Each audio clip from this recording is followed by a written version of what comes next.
A Whole New World, The Plan. Outside a dusty old bread warehouse, defying curfew, citizens of all walks of life waited for orders.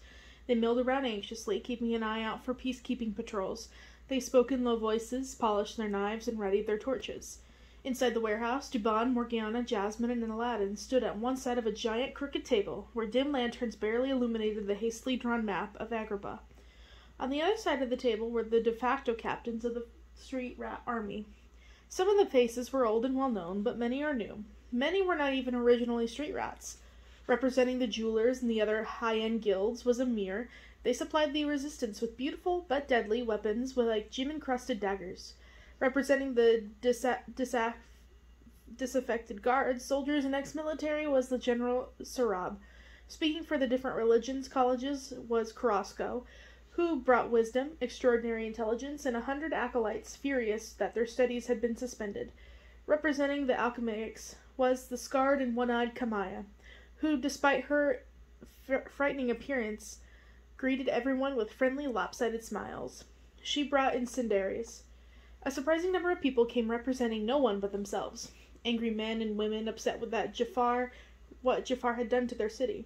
They brought whatever they had: foods, weapons, fists. It was the most diverse crowd Aladdin has ever seen outside of a holiday market day. The basic plan is quite simple, Jasmine said. Aladdin and a couple of hand-picked thieves will sneak out into the palace.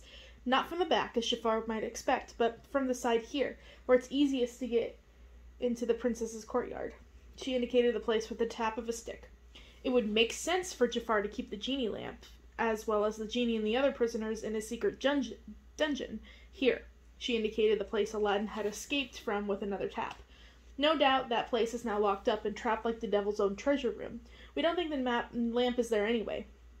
The sand image in the sky yesterday had a few unintentional details in it, like the tail end of a tapestry that I know for a fact hangs in the throne room, which makes sense. Jafar probably wants to keep Genie, the lamp, and Maruf and the children very close to him, and Jafar likes keeping very close to the throne room. It's important to him that he seems like a sultan, and he sits on the throne whenever he can.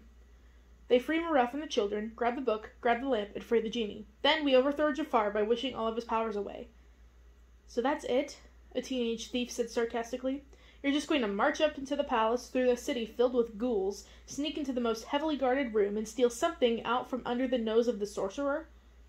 That is the basic plan, Jasmine said patiently. You're going to help us with the other part. Given that he said yesterday, Jafar will be expecting us to do something warlike, probably a direct frontal assault on the palace itself.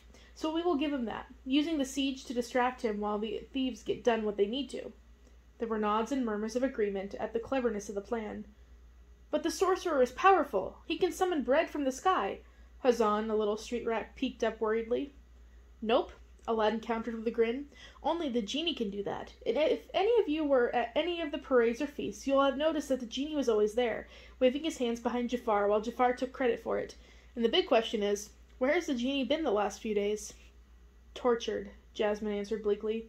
Imprisoned, locked up, out of service, because he was helping us. So except for Jafar's last wish, I think we can count him out. Aladdin saw the doubtful expressions on everyone in the crowd.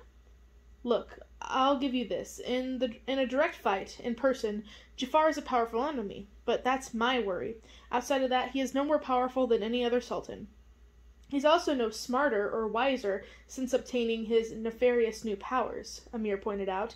He still thinks he's the old Jafar, and the old Jafar knows nothing about tactics or military maneuvers. Keep that in mind. And speaking of fighting, Jasmine said, Dubon? The stocky thief came forward. Any overwhelming worry he had for his kidnapped family seemed to be set aside while he explained logistics. As far as we can make out, there are about 500 branded ones and undead troops. Many of the merely enlisted have deserted over the last few days. Those that remain are arranged in either peacekeeping patrol phalanxes of 6 or the usual cohort of 10. It can be assumed that at least 100 of them will stay inside the palace walls for defense. So that leaves about 40 to 50 individual groups to keep busy, and keep Jafar's attention on, while Aladdin and I and Morgiana sneak in. And what about the ghouls? Someone else asked. How are we to fight those already dead? You could start by remaining alive, Sarab said mildly. Keep from adding your corpses to Jafar's numbers. This was greeted by a worried silence. Remember, this is war, but it's also a distraction, Jasmine quickly pointed out. To defeat the sorcerer, we need to steal his book and lamp, not actually kill everyone in his command. Do not put yourself unnecessarily in harm's way. As for dealing with the ghouls you encounter, Krosco said, a sad look on his ancient brown eyes, the magic animating them is not as strong as you think. The body, as is natural, wants to remain dead. Sever the mind from the soul and physique from the heart, and they can rest, as God intended it. Cut their heads off? Sarab translated. Or slice through the spinal cord at their necks. That should do them. I am dividing all of you into smaller troops and assigning quadrants of the city and jobs as appropriate, Dubon continued. After that, Sarab will take over entirely while I help the others. Artemis here will be in charge of distributing weapons. How many of us are there at last count? Jasmine asked. About 300, he admitted. That will not be enough, Sarab said grimly. We're going to need more men. Why are we only talking about men? The woman who said this was short and round and covered in robes. She pushed away from the front. Aladdin was surprised to see the widow Golbar shuddering the various faction leaders aside. I have all the mothers, grannies, widows, and spinster aunts of Agrabah behind me. You want to take us on? What can women do? A man next to her asked despairingly. In answer, Golbar whipped out a wooden ladle and knocked him on the side of the head. He yelped in pain and fell backward. You want more of that? I've been laundering rugs for 50 years, and I got arms to prove it. But what can you do against ghouls, old mother? Amir asked, but not unkindly. I'll show you, she answered, tightening her lips. Bring him forward. Several older women shuffled around in their voluminous robes, manipulating something unseen, and soon the widow had a little boy by the shoulders. He was no more than 9. At first he looked normal, if a little subdued and sickly. Then Aladdin noticed the red glow behind his eyes, and the green tinge in his white flesh.